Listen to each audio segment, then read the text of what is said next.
They say that every life is haunted, not by the ghosts of old tales, but by the ghosts of the lives we could have lived.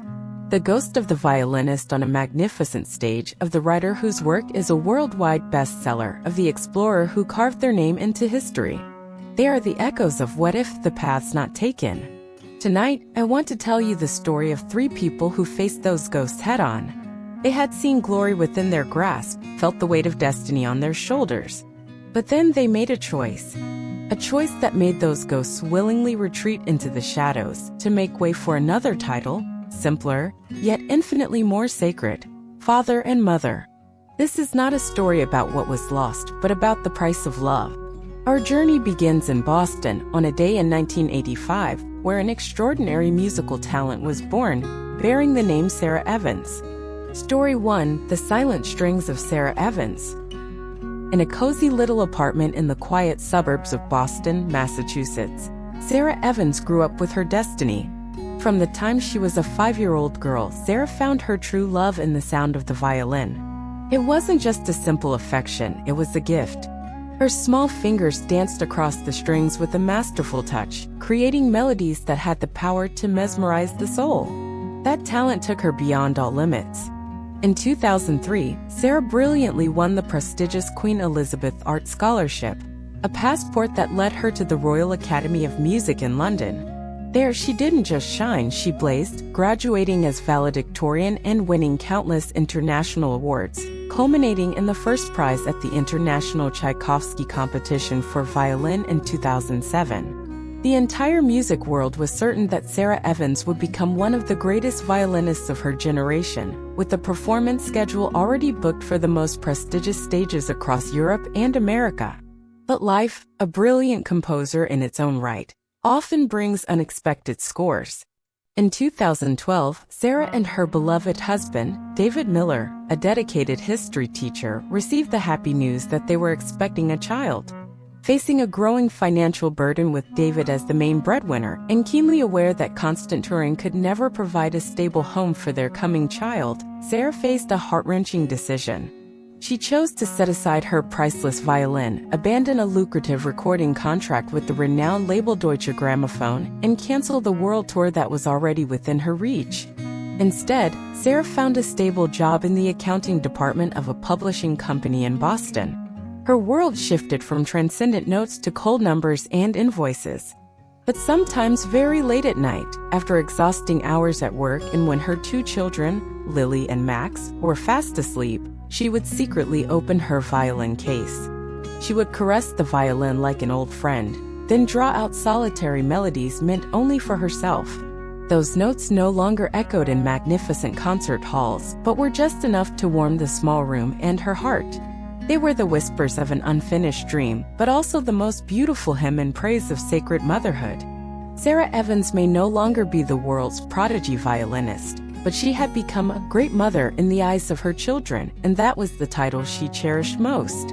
Sara's music had fallen silent to the world, but it still resounded in her soul, a private and profound melody. And then, thousands of miles away, in another corner of America, a kindred spirit was also listening to her own silent music. Except her music wasn't made of violin notes, but of unwritten chapters. Let us travel to Portland, Oregon to meet Emily Carter. Story 2: The Unwritten Book of Emily Carter. In a charming, book-filled cottage in the suburbs of Portland, Emily Carter had lived with her dreams since childhood. Born in 1990, she was a whimsical soul, with a journal always brimming with ideas and sketches of fantastical worlds. An outstanding literature major at the University of Oregon, Emily was known for her exceptional creativity. In 2012, she was honored with the Young Writers Award from the American Writers Association, a recognition for her promising debut short story. But her greatest ambition was her epic fantasy novel manuscript titled The Kingdom of Moonlight, a work she believed would change how people viewed the genre. However, life had its own unexpected chapters. Shortly after graduating in 2012, Emily met and fell in love with Daniel Adams, a gentle software engineer. Their love blossomed quickly, and by 2014, their first daughter, Chloe, was born. With a newborn needing full-time care, Emily realized that dedicating herself to a professional writing career was a luxury. She made her own decision to put her precious manuscript aside and take a part-time job at the Portland Public Library. Now Emily's pages were no longer chapters of a novel, but the pages of fairy tales she read to Chloe every night. The library became her world, a place where she didn't create her own works, but nurtured the souls of young readers. Her sleepless nights were no longer for building fantasy worlds, but for comforting a feverish child or changing a diaper.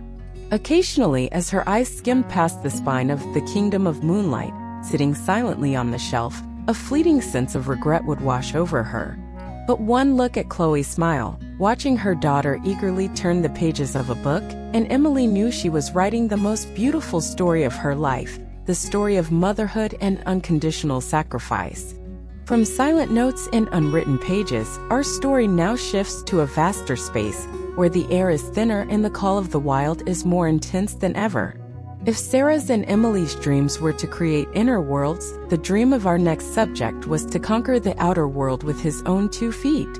Let us go to the foot of the majestic Rocky Mountains in Colorado and listen to the unfinished journey of Michael Chin. Story 3: The Unfinished Journey of Michael Chin.